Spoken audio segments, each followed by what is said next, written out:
Assalomu alaykum azizlar, salomatmisizlar? Bilasizlarmi, bugungi mana urush jinoyatlari deylik, urush jarayonlari deylik, umuman geopolitik jarayonlarga dinni aralashtirmasdan xolis qaraganinglar ma'qulda. Mayli, aql o'rgatyapti deb tushunishinglar mumkin, lekin g'azabinglarni biroz bosib olishga yordam beradi degan umidda tayyorlayapman bu videoni. Demak, siz hozir Ukrainadan, Zelenskiydan norozi bo'lyapsiz. U yahudiy bo'lganligi uchun Eronni yomon ko'ryapti deb o'ylayapsiz. Lekin biroz oldinroq o'ylab ko'ring.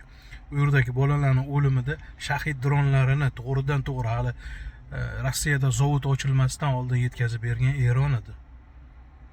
Tinch aholisini ustida minglab shahid dronlari uchib kelishni boshlagan edi.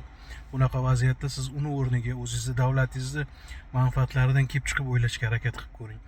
Diniy, to'g'ri, mana diniy masalalarda Amerikani mudofaa vaziri yoki Amerikaning ko'plab siyosatchilari o'zlarini salbiy yurishlariga taqqoslashlari yoki ritsarlarga taqqoslashlarini ko'rib turibmiz. Bu ham Amerikadagi dindor jamiyatdan foydalanish xolos.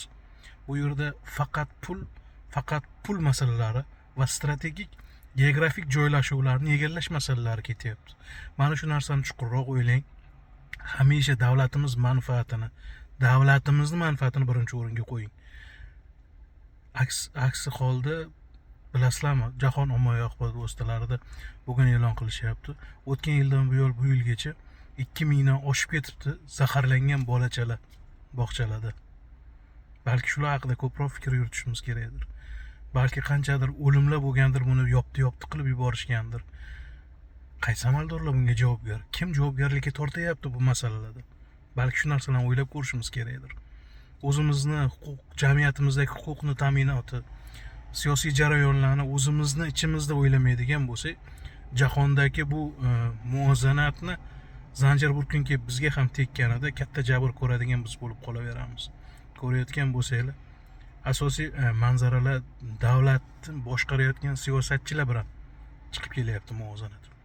Albatta, bugungi kunda O'zbekistondagi tashqi siyosatni boshqa bir muxolifat kelib turib, undan yaxshiroq nimadir qilaman deb ko'rsatib bera olmaydi nazarimda. Chunki haqiqatdan ham ko'p tomonlama hamkorliklarni amalga oshirish juda ham kerak, juda ham zarur.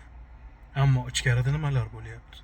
Ta'mirlanmagan yo'llar, biz jalb qilmoqchi bo'layotgan investorlarning o'zidan pora so'rayotgan hokimlar, sharmandalarcha tenderlarimizni sotilayotganligini butun dunyo kinematografiyasini ichiga ham tiqib yuborishyapti. Balki shu haqda o'ylab ko'rishimiz kerakdir. Chuqurroq o'ylashimiz kerakdir.